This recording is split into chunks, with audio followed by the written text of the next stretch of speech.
2 years ago, my wife and I packed up and moved from a concrete jungle to the crisp pines of a peaceful forest, in search of a balance between the hustle of modern life, technology, and the more primal, nature-oriented life of generations past. Join us as we continue our adventure as we try things we've never tried before, push our comfort zones, take risks, and hopefully find a new balance between past, present, and future. Welcome to Hybrid Homestead. What's up, YouTube family? How we all doing? It's a beautiful late March afternoon. Just got off work and, oh wait. No, it's not late March. It's actually just late January. We just haven't got any snow this year, hardly at all. We are going to get some maybe, I think on Friday in a couple days, yeah. But today it is beautiful out here. And so we are going to get some more lumber processing. We are working on just getting enough lumber cut up so it can start drying for a large project later this, once the weather gets good and I can start building. Start using some concrete for some pillars, for some foundation.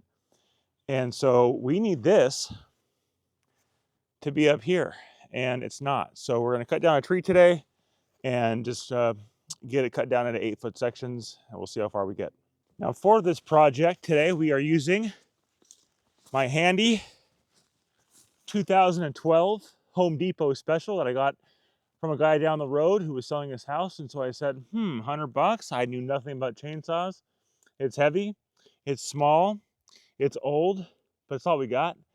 And so we're going to use it. And I've nicknamed this one Blue Steel.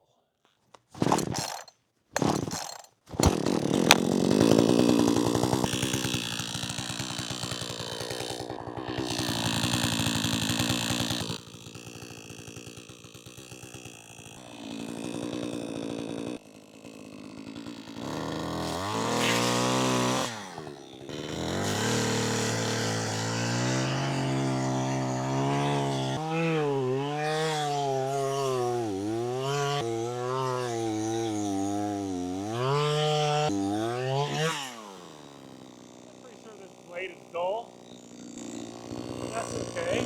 We're going to get it done. I just want to get this tree down safely.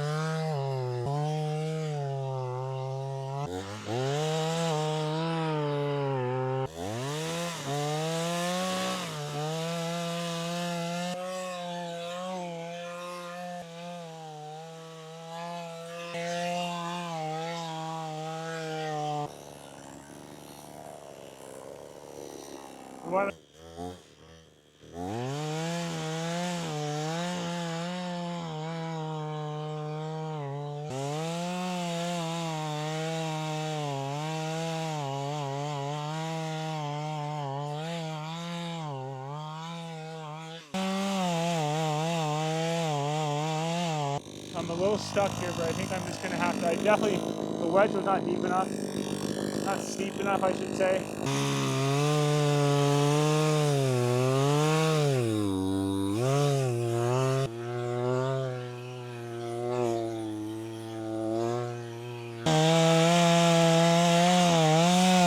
Okay, guys, couple things. Maintenance is important. I threw the blade, and I know why. The chain was a little bit loose. I knew it was. And I've been getting away with it for probably the last 2 or 3 trees. But this time it threw it off. Once I pulled that chain cover off, it was gunked up. And so that gunk had basically gotten around that adjustment screw and wasn't letting me tighten it all the way. So definitely make sure when you're doing this kind of stuff that you spend the extra couple minutes to maintain your machines. 3 hours later.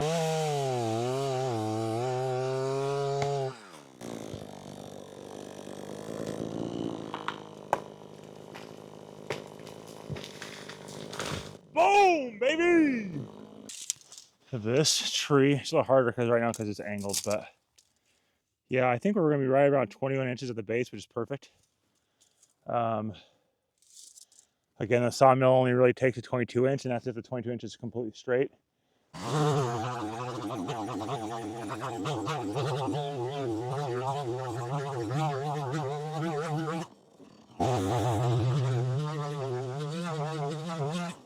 Look pretty.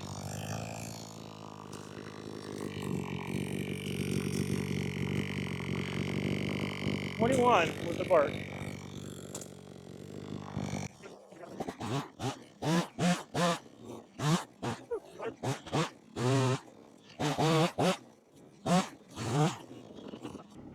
So we've got a problem, guys. Got a major problem. On my last cut, I was going to be done after this. I wedged my chainsaw in there. I tried to wedge it out of there, but it's just not going. So I think the only thing I can do is pick this log up with my tractor. So that's what we're going to try to do. Of course, this f***ing thing's not on there correctly right now, which is f***ing stupid. Nobody f***ing asked you to f***ing stop being connected the way I asked you to be connected. Nobody did that. You did that all on your own. You did that all on your own. Don't lie. Alice came back and knocked me on the noggin. Get out of here. I say I'm a human being and you're a tree. And I say you do what I want.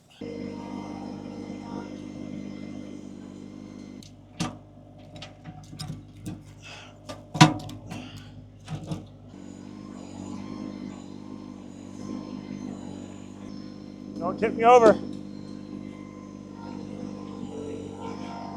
Don't tip me over. Mouth and round.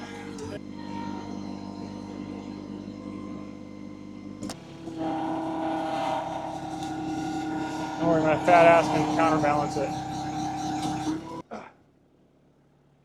Would you look at that? Now, I can't leave without finishing the job. I already mentioned that to you once. Come on, boy. Yeah, boy. Woo! There we go, guys. And that's a wrap.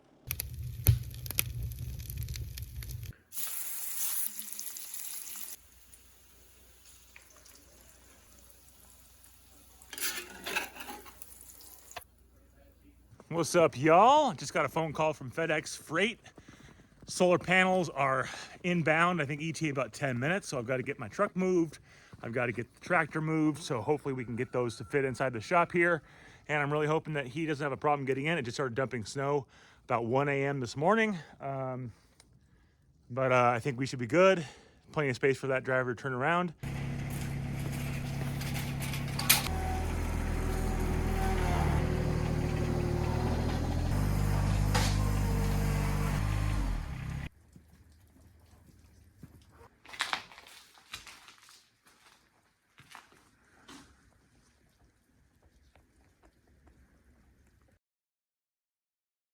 What's going on? It is Sunday. It is beautiful out once again. Still not getting a bunch of snow here. It's already February now, and I think this is just going to be the winter we're going to have. But today we have some things to do. We need to feed the chickens. We need to get some more water for them and some more feed for them. So we're going to do that first. And I might show you a little bit about how our feeding and water is set up so you can kind of see how I've done it. We wanted it to be a little bit more self-feeding so we don't have to do it very often. The water I only have to fill up every 3 or 4 weeks right now, and the food about once a week. So let's get these chickens fed, shall we?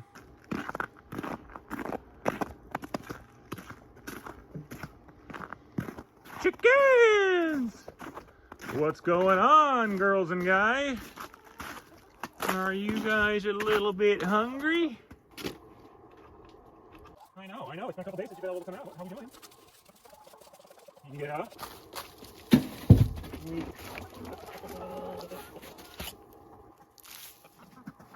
All right, so let's show you the coop a little bit here. This building, this little shed was already here, and then I just built it out and framed this out and then put the wire on it. Generally, we don't have this plastic on here, but we wanted to keep any of the extra moisture out because it was getting muddy in there. So this is their water container, a 30-gallon food safe Rubbermaid you know, garbage can really. And then we just added those nipple feeder, water feeders to them. Of course, a little bit of power coming out here from the house. Little heater in there that has to stay submerged. So this is our feeding tube here, like so. We normally will put some crushed red peppers. If my wife and I are doing this together, then I'll kind of feed it in with. We can see on the other side where I was putting the feed in, right? So that's the feed, comes down to a dual chamber, and they can easily just get up in there and eat the food. And what's really cool is once the food gets low, the first chamber here gets empty first. And then, so once that's kind of, nothing more is coming down, we know all we have left is just the remaining right here. And then of course we come in here, we've got where the magic happens. And then we have, of course, their roosting area here. Look at that beautiful rooster. Beautiful coat, nice and healthy. So this is where we have the heater plugged in. So we're just gonna go ahead and unplug that because we're gonna be getting inside that bucket over to the coop, which is over there.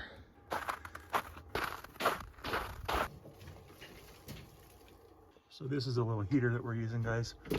Oops, sorry about that. Really inexpensive on Amazon. But this looks like it was just at the time when it did need to be filled, because this was submerged, but just barely, and that's kind of the requirement. So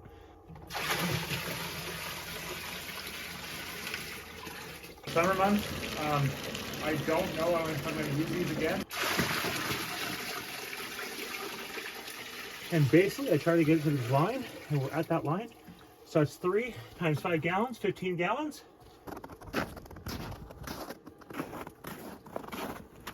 And here's our box, our nesting box. I did design it so it'd be on the outside. It's really nice because if we're not letting the chickens out, we don't have to go in there, open the door at all. And there we go. We are going to try to some eggs in an incubator this spring, probably the next month or so. So definitely check back for that. We'll probably include that on an episode, and then also maybe just do a little shorter video on it because we've never tried it before. And we thought, you know what? That could be fun. Hey, hi. How are you? And a lot of times they come to say hello. As you can see, we have different colored eggs. We have 3 different color eggs. I wish I knew the names of them. Maybe I'll put them on the screen. But you can see those 2 darker copper colored ones. Those are from the black chickens. And then the blue ones are from, there's 4 lighter colored chickens. And then the other ones are from the reds and the one barred rock, which is the black and white one. So 1, 2, 3, 4, 5, 6, 7, 8, 9, 10, 11. So 11 out of 13. That's pretty good. That's what we're averaging. We're averaging just over 11. Okay, the chickens are set. Water is full. Oh, they're not set. We have to turn that, plug that heater back in. We don't want to forget about that. And now it's time for us to go look at some solar panels that we purchased that got in on Friday. We need to do a inspection on those, and we'll do that now. All right, so we've got 2 different pallets of panels in. We've got an REC3 55 watt 375 bifacial Vikram panel, I think is this one. We need to go through these and inspect them, but before we can do that, I need somewhere to put them. But there we go. I need to move this out of the way, and I'm gonna use this pallet, but I need to actually do some alterations on it and build a little frame around it so that we can then move these panels, and I'm gonna stack them vertically this direction.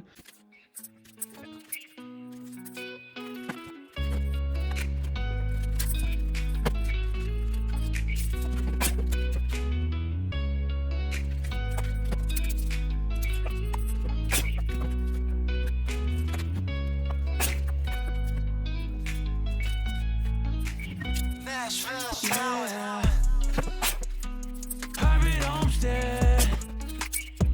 Homestead. Homestead. Homestead.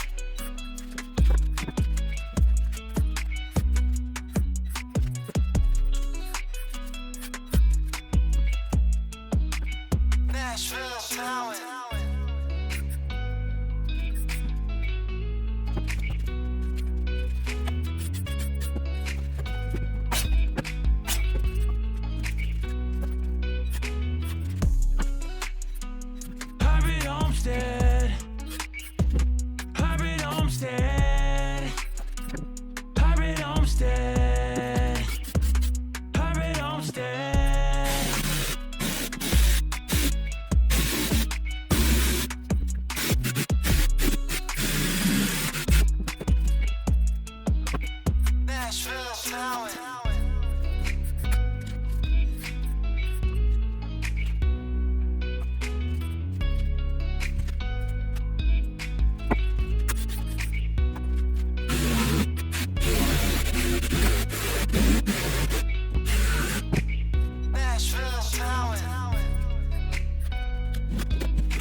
running out of light, you guys. Running out of light.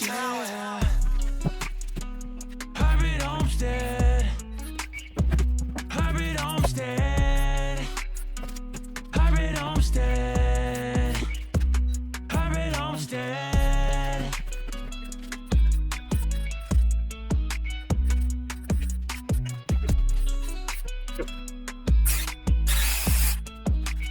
Nashville Talent.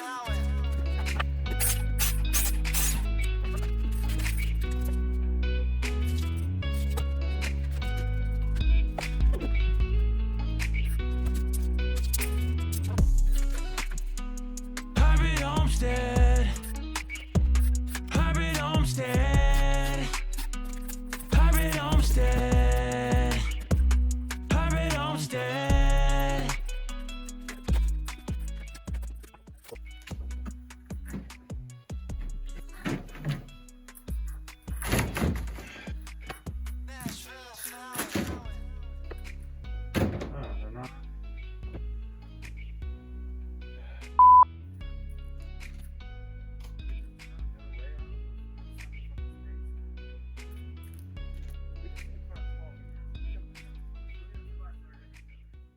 All right, guys, we got it. The panel holder built.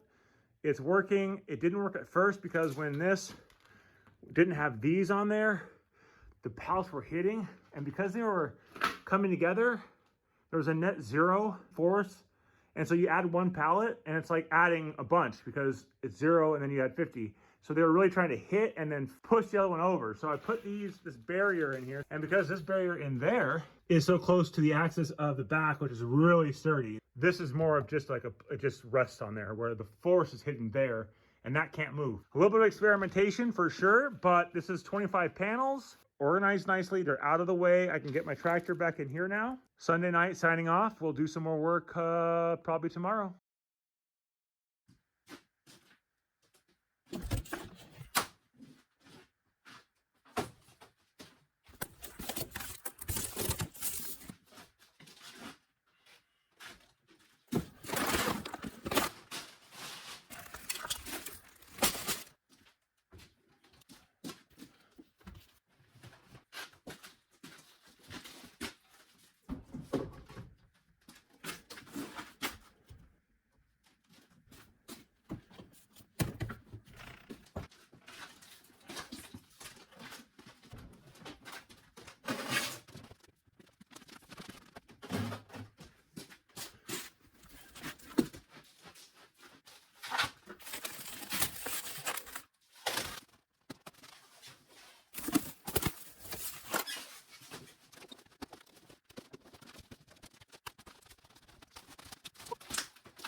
Okay, all good.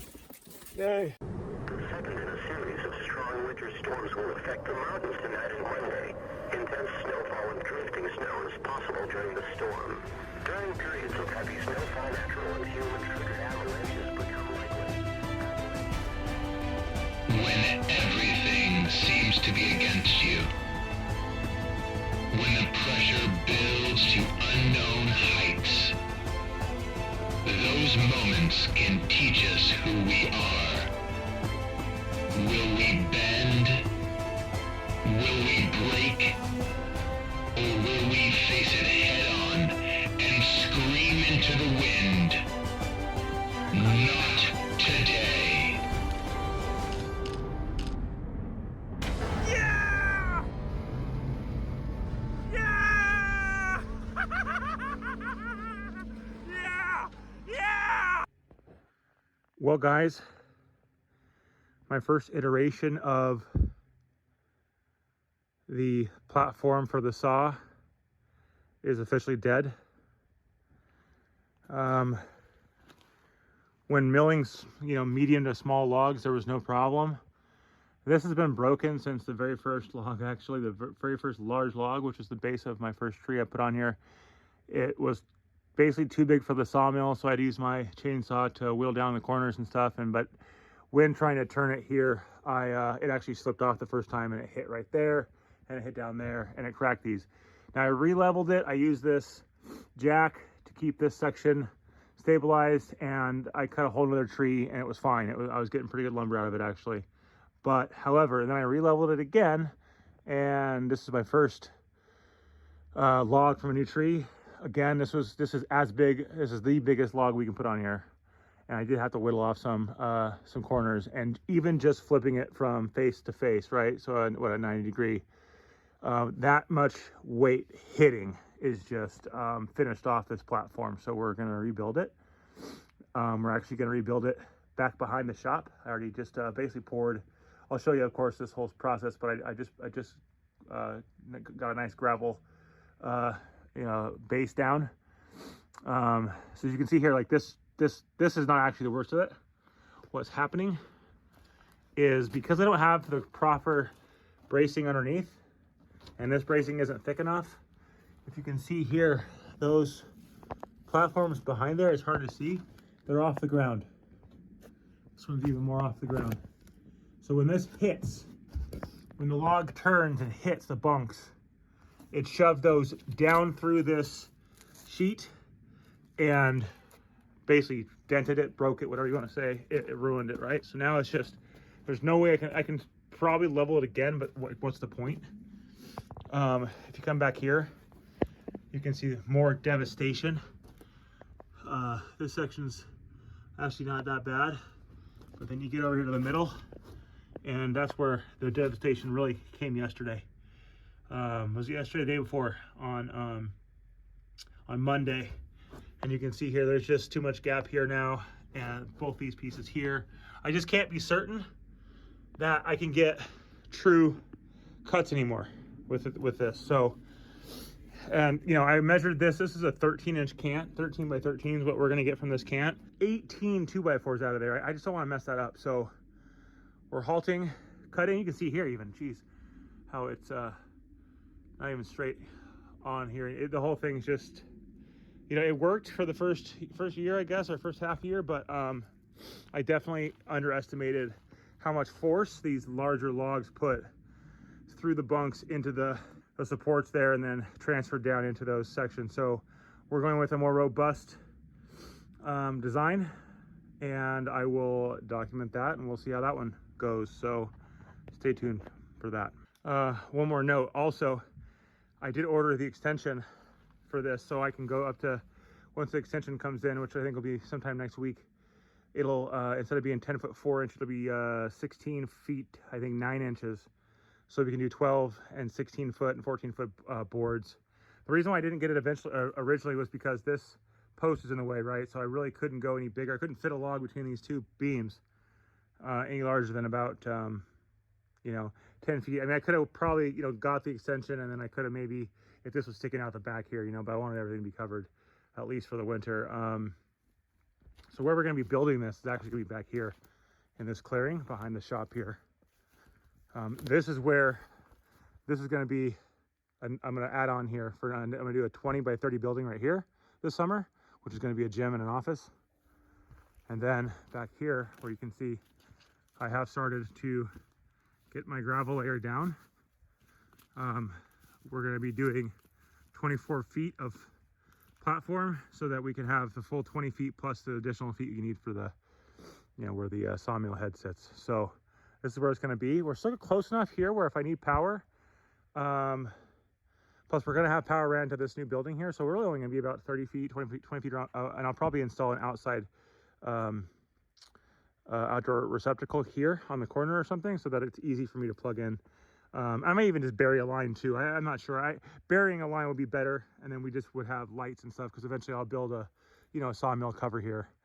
A lot of things this year. It's too much probably, but we're going to get as much as we can. We're pretty much abandoning everything else besides work and family, and we're just going to build and see what we can do. So pretty exciting stuff.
All right, so this is the first cut on the new sawmill bed.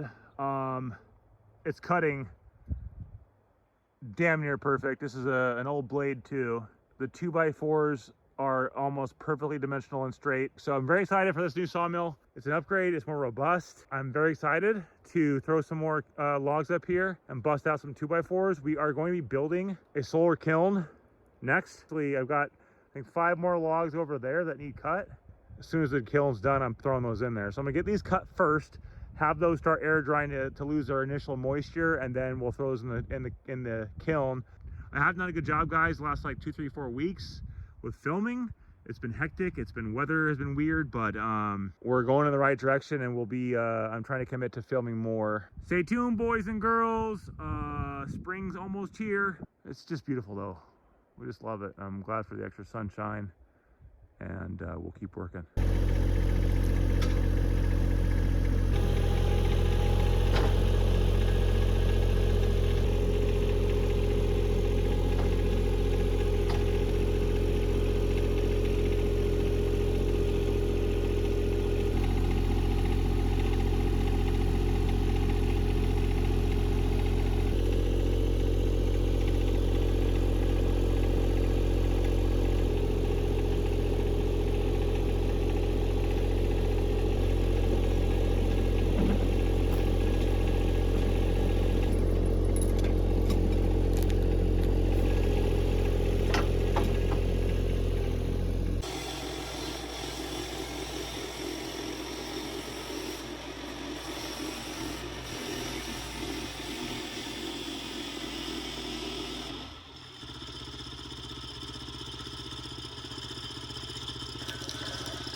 Ugh, sucks.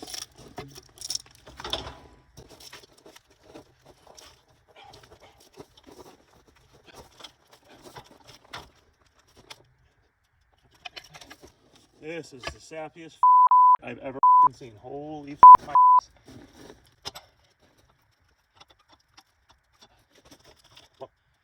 holy sap, Batman.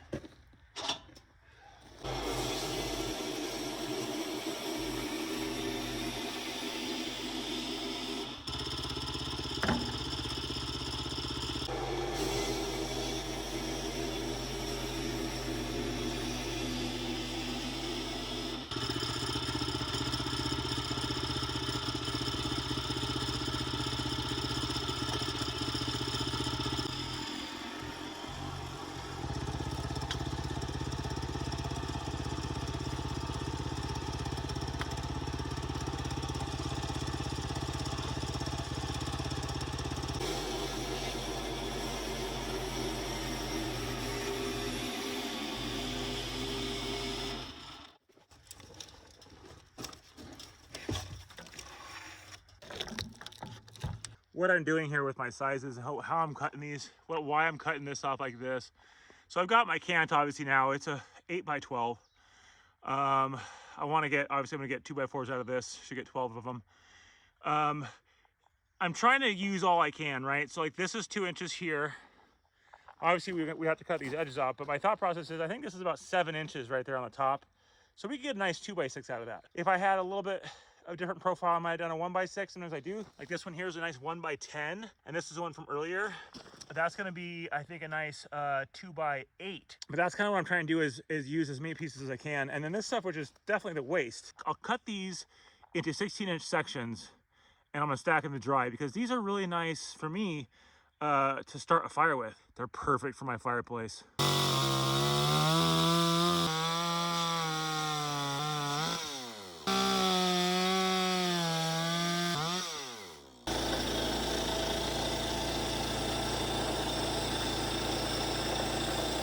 But look at this. I mean, this is how accurate this sawmill can be if you have your settings right. And I think I'm looking pretty good here. I mean, that is pretty uniform across the board, which makes me really happy, obviously.